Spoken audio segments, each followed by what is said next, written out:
Welcome to Keynes POS Salon Management Software. In this video, we gonna know how to set general settings in Keynes POS web application.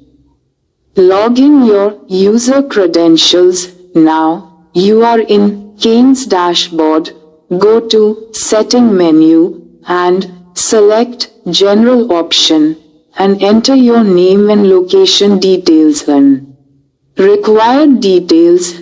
Here you can set loyalty points, depends upon the customer purchase and you offer their individual discounts using this option. Additionally, you can also give your commissions to your employees depends their performance basis.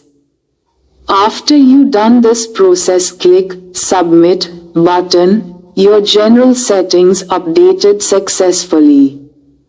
Now, once again you have log out and again log in to get your setting updated. You successfully completed general setting and successfully launched your. Thank you for watching. Follow Keynes POS for more updates.